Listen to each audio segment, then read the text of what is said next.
Are you an attorney litigating a disability claim and you just got served with video evidence and you're concerned that that might have just ruined your case? Not necessarily true. Let me tell you why. Hi, my name is Michael Burgis. I'm the managing attorney of MB&A. I'm a certified legal specialist in California workers' compensation, and I'm a trial attorney.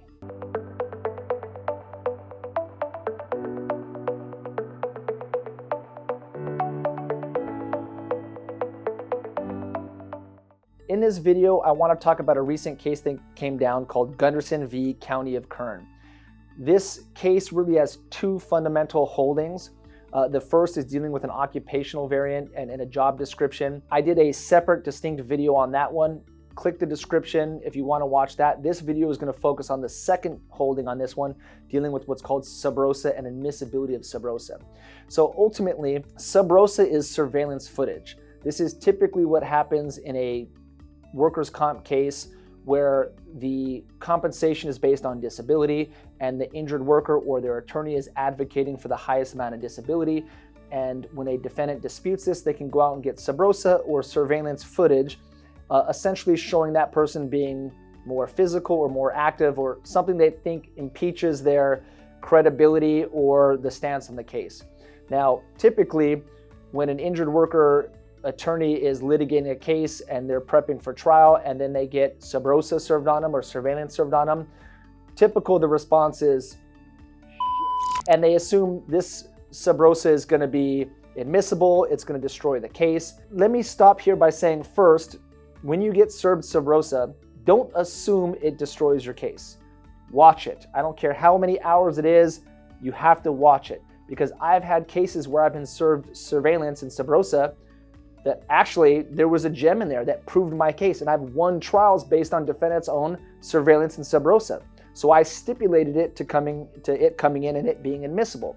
And typically Subrosa surveillance is admissible, but there are some fundamental steps that need to be done to make sure it's admissible. And that's what this case is discussing.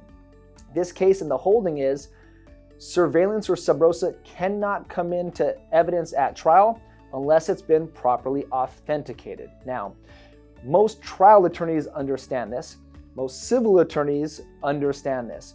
But most workers' comp attorneys, especially ones who don't litigate with or go to trial a lot, miss this fundamental step. And that is, first, look at the video. If it helps your case, stipulate to it coming in. If it harms your case, don't assume it automatically comes in. There's a few more steps here. First, evidence must be disclosed prior to the MSE or prior to setting the matter for trial. So at the mandatory settlement, discovery closes, and an injured worker fundamentally has due process.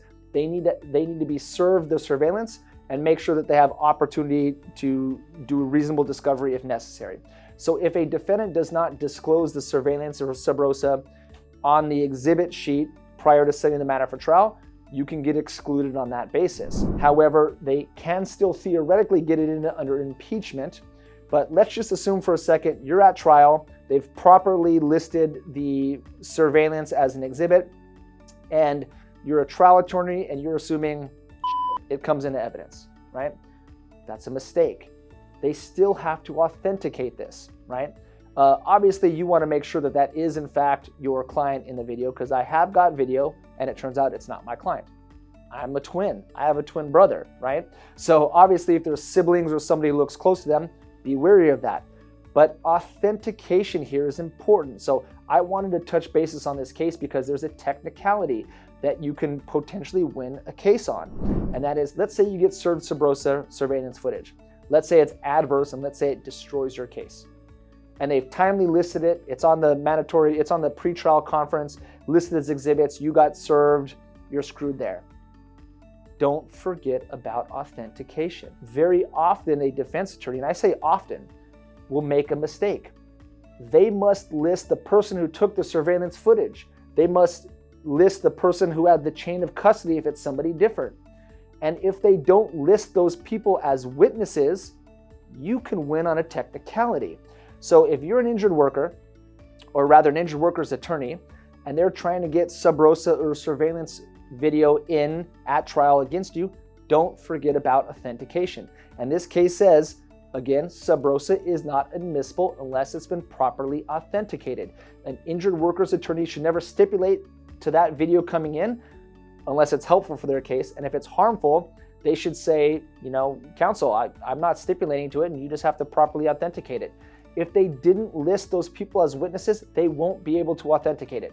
And then if they then try to put those people, you say, Your Honor, I object. These people aren't listed on the witness list, and they don't come in. And guess what? They don't, and it gets excluded. So Gunderson v. County of Kern, the take home here for trial attorneys is this.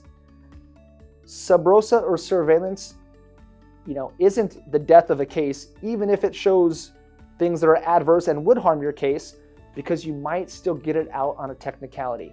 Look, were you properly served? Were you served prior to the MSC? Did they properly list it? Did they properly list people who can authenticate it? And did they authenticate it at trial? Just because they list somebody, I can't tell you how many times that person wasn't the person that took the video. That wasn't the person that knew the chain of custody. That was, so again, don't make it easy for the defense. And this case says, again, the defense has to properly authenticate it or it doesn't come in. So hopefully this video is helpful as a just general reminder that getting served adverse Subrosa or surveillance isn't the death of your case. You have to, one, look through it, make sure that there's no gems that actually help your case. Two, make sure that it is harmful to your case. Make sure that that is your client in that video and not a sibling or somebody who looks similar. And then, even then, when all you think is lost, it's still not lost because you might be able to get it thrown out on a technicality of authentication. So hopefully this video has been helpful. If you have any questions, please, give us a call. We're standing by. If you found this video helpful, please like, share, subscribe as we keep putting out content. And again, this is only one of the holdings in the case of Gunderson v. County of Kern. Click the video to see the other fundamental holding that deals with occupational variance and could be a very, big increase in compensation to your injured worker.